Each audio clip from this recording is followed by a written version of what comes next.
तो अब हम आपको समझाते हैं कि यह बवाल किस बात पर मचा हुआ है। किसान आंदोलित क्यों है, गुस्साए हुए क्यों हैं, नाराज क्यों हैं, दिल्ली कूच क्यों कर रहे हैं।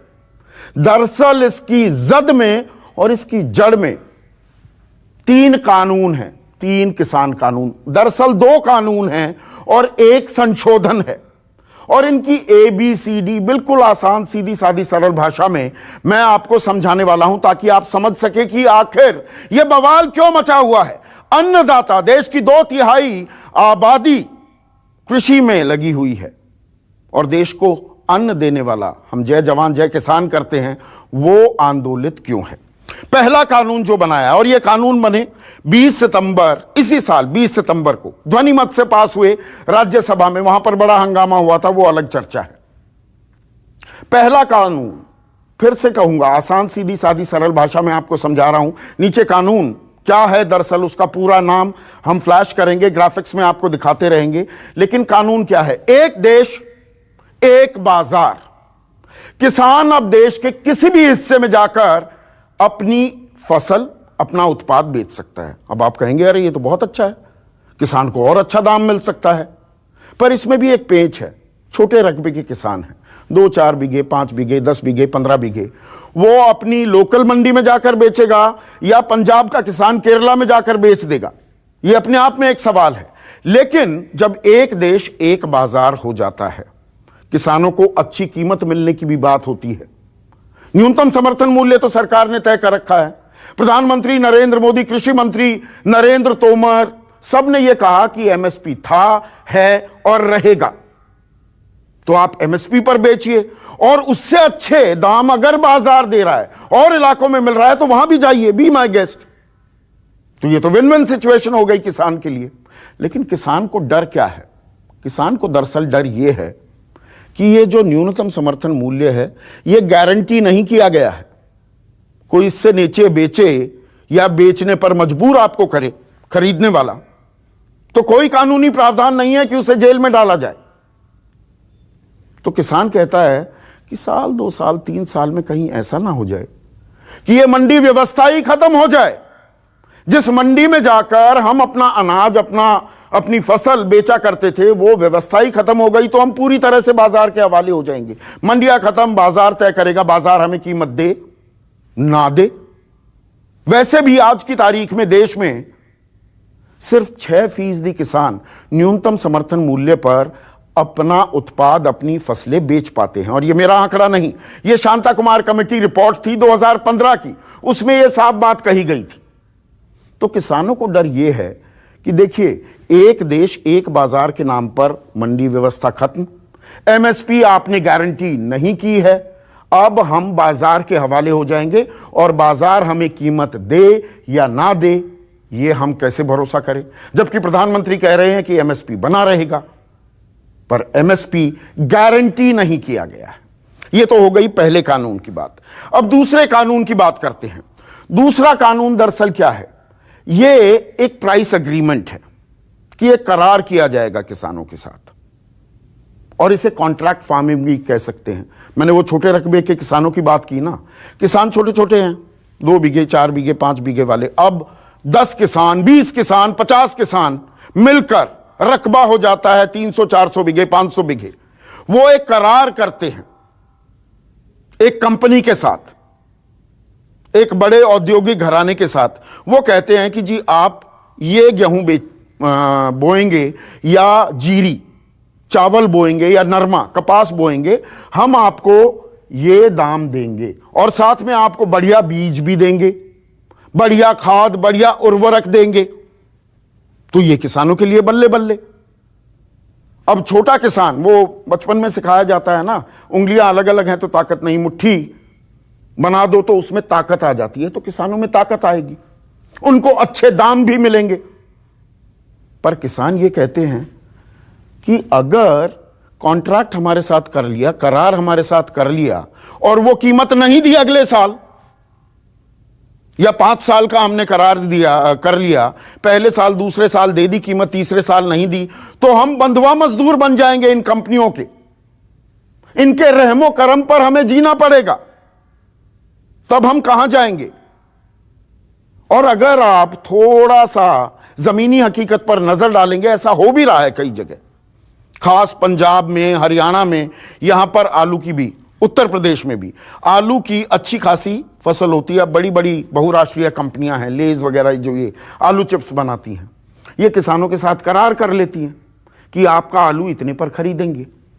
दाम आलू का गिरा हुआ है, अच्छा दाम है तो वो कहेंगे लो जी, हमने दाम हो गया 40 रुपए, उन्होंने 30 रुपए का करार कर रखा है, वो भाग भाग कर आपका माल खरीद लेते हैं। लेकिन 30 रुपए का करार है और दाम हो गए 2 रुपए, ऐसा होता है, तो वो फिर मीन मेक निकालने लगते हैं, जी आलू सड़ गया, काला हो गया, इसके अंदर तो कीड़ा है, वगैरह वगैरह वगैरह। तो आप लेकर गए, फर्ज कीजिए 1 क्विंटल आलू, उसमें से वो खरीदेंगे सिर्फ 30 किलो या 40 किलो आलू। ये किसान पास्ट एक्सपीरियंसेस के आधार पर ये बात कह रहा है। और कॉन्ट्रैक्ट फार्मिंग को लेकर एक और बड़ी बात है, और इसके लिए मैं आपको 60 साल पीछे लिए चलूंगा। कम्युनिज्म से, रूस से बड़े प्रभावित थे पंडित जवाहरलाल नेहरू, हमारे देश के पहले प्रधानमंत्री, और वो भी कोऑपरेटिव फार्मिंग की, सामूहिक फार्मिंग करें, छोटे छोटे किसान हैं, सब मिलकर साथ करें। तब चौधरी चरण सिंह ने उन्हें समझाया था कि नहीं, ये नहीं हो सकता, जर जोरू जमीन, ये 3 चीजों के चलते ही इस देश में लड़ाई होती है। और किसानों में जमीन को लेकर तो भाई भाई आपस में जूत बजाने के लिए तैयार हो जाते हैं। सामूहिक खेती इस देश में जमीनी हकीकत नहीं बन सकती।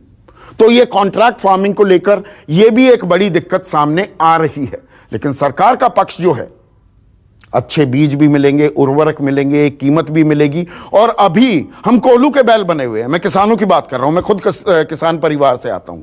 आप पश्चिमी उत्तर प्रदेश में हैं तो गन्ना बोएंगे, आप पंजाब में हैं तो जीरी या नरमा, मतलब जीरी चावल, नरमा कपास, ये बोएंगे। यही हाल कुरुक्षेत्र, करनाल, जहां पर अभी किसान आंदोलित हैं, हरियाणा में भी है। आप नई फसलें ट्राई करने को तैयार नहीं होते हैं। और आजकल कैश क्रॉप्स का भी जमाना आ गया है, अच्छी कीमत मिलती है। तो इस कानून के प्रोज भी हैं, कॉन्स भी हैं। अब तीसरा जो कानून है, दरअसल ये संशोधन है। संशोधन क्या है? एक एसेंशियल कमोडिटीज एक्ट है कि जो आवश्यक सामग्रियां होती हैं, फूड ग्रेन्स होते हैं, आप उन पर भंडारण पर एक रोक लगा रखी थी। ये सालों से एक परंपरा चली आ रही थी इस देश में, और जरूरी भी थी, क्योंकि कालाबाजारी बड़ी हावी हो जाती है हमारे देश में। हर बात में कहीं ना कहीं बीच में सूदखोर, कालाबाजारी करने वाले वो एक्टिव हो जाते हैं। और इसीलिए आपने देखा होगा कि लासलगांव मंडी, प्याज वहां पर 1-1 रुपए 50-50 पैसे प्रति क्विंटल होता है, और यहां पर हम 60, 70, 80, 90, 100 रुपए तक भी प्याज की कीमतें देते हैं। वो प्याज सड़कों पर फेंक देते हैं, ऐसे ही बर्बाद कर देते हैं, और यहां पर हम इतने दाम देते हैं। तो इसमें कालाबाजारी का भी खेल होता था। अब सरकार ने संशोधन के जरिए क्या किया है कि जो भंडारण है उसमें खुली छूट दे दी कि आप जितना माल रखना चाहें रख सकते हैं। तो एक देश एक बाजार, कॉन्ट्रैक्ट फार्मिंग उसी कड़ी में जुड़ता है एसेंशियल कमोडिटीज एक्ट में संशोधन भी, कि अब कोई आप पर पाबंदी नहीं है, रोक नहीं है। आपके पास फसल है, आपका अच्छा प्याज हुआ है, आलू हुआ है, टमाटर हुआ है, सब्जियां हुई है, आप उसे रोक लो। जब अच्छा दाम मिलेगा तो किसान तब जाकर बेचे, किसान को वाजिब कीमत तो मिले। सरकार का जो दावा है, एक लक्ष्य है, 2022 तक आय दोगुनी करेंगे, उसी में यह कदम बता रही है सरकार। लेकिन, और यह बड़ा लेकिन है, हो क्या रहा है? यह कानून आने के बाद की ही मैं मिसाल देता हूं। टमाटर के दाम आसमान छूने लगे तो आपने भंडारण पर फिर से रोक लगा दी।